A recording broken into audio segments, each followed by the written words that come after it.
Any common nutritional deficiencies we should watch out for kids at this age, which are common, which you observe through your experience? In this age, especially these 1 to 3 years, Yeah. the most common nutritional deficiencies are iron and vitamin D. Okay. It doesn't start here with the child's food. It starts from maternal nutrition.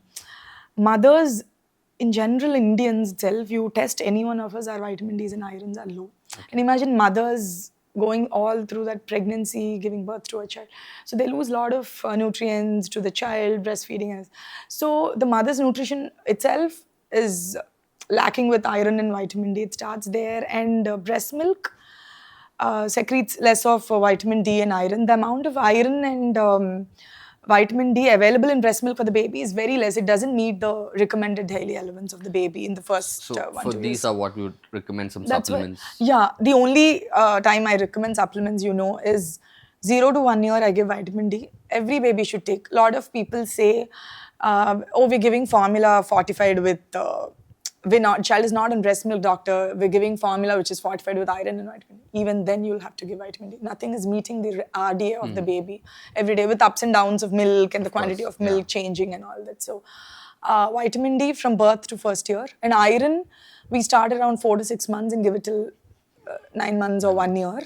Because not just about the breast milk lacking iron, it's also the amount of food they eat is very less. Their appetite is, their stomachs are still small, they're growing.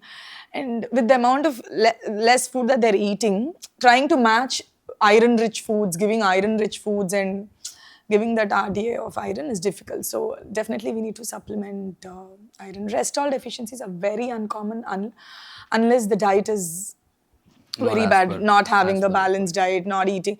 Predominant milk diet. I don't know if my parents are like that because I keep telling them. A lot of my parents don't do that. Like, child is not eating, let us give milk. None of them do. I don't accept that also. Child is not eating, leave that, end that meal. Start the next meal early within 45 minutes or 1 hour. Sure. Excess milk intake can cause iron deficiency again. Because cow milk and buffalo milk have very less iron. So you spoke about the supplements, but I wouldn't say superfoods, but more essentially now there are a lot of child-based brands like Slurp Farm and a few other things where they're ready-to-cook meals that are available where you can quickly put water and just make things. So with so many brands out there, how do we go about trusting? What do we trust? What not to trust? How can you help us navigate? Yeah, so for me, how I explain parents how to make homemade cereal, how to make everything homemade. But having said all this, you still can resort to all these ready-made cereals. Yeah, there are few brands which are not using even jaggery and all, It's just the rice and just the dal, just the dried veggies and all. So in the ingredients, we should look at the ingredients. Yeah, you should look at the ingredients. And then any red flags which... These emulsifiers, preservatives, and all these, if they're there, we should not trust. Slurp Farm ragi is really good. Like, I've given both my kids and I also tell. Because with the current generation parents, you can't ask them, you get the ragi, sprout it. Some parents are interested, they do that. I know you are someone like that. But not everyone has the time to do all that. So ragi, satumao and all, you can make at home. I made myself at home, got all the dry fruits and all that. So maximum, let us try to do everything homemade. But if you're traveling or something, the homemade cereal also you can pack in a Ziploc and take. But still it gets difficult. The same thing, child may not be okay. True. But I think you should be easy on yourself and on the kids also. So you can resort to other kinds of food, or even when you're on a holiday, let them indulge, let them indulge on junk or whatever. Because on a regular this thing anyways, we don't let them eat. But don't trust this brand saying, no sugar, no refined sugar, no this, no preservatives, no this, no refined sugar, but they'll have jaggery, they have stevia. Personally, I feel giving sugar in a limited, like only on the weekends or something is better than thinking jaggery healthy and giving jaggery every day. It's just not about jaggery or sugar. It's also about the habit that the child gets, the tendency to eat more sweets, the sweet tooth. We get them habituated to putting jaggery in everything, thinking, oh, it has a lot of iron, it is healthy.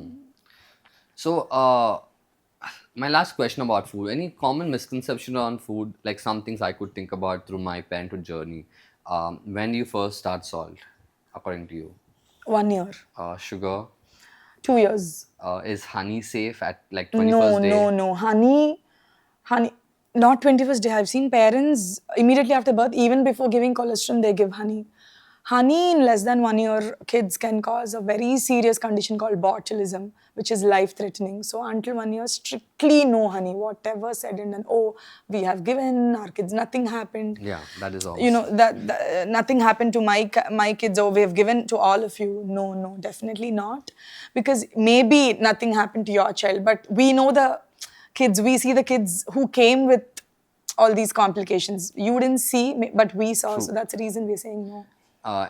What age can they have spice or be introduced to spice? Oh, spice, I think you can start like, see, from 1 year, I usually tell I want family pot feeding. Whatever you are eating, just with lesser spice, you can give it to them. So from 1 year, you can give the spices. Even at 6 months, when you're giving food, you can add jeera powder or other kinds of spices like cardamom powder Cumin. or Sure. all those you can add.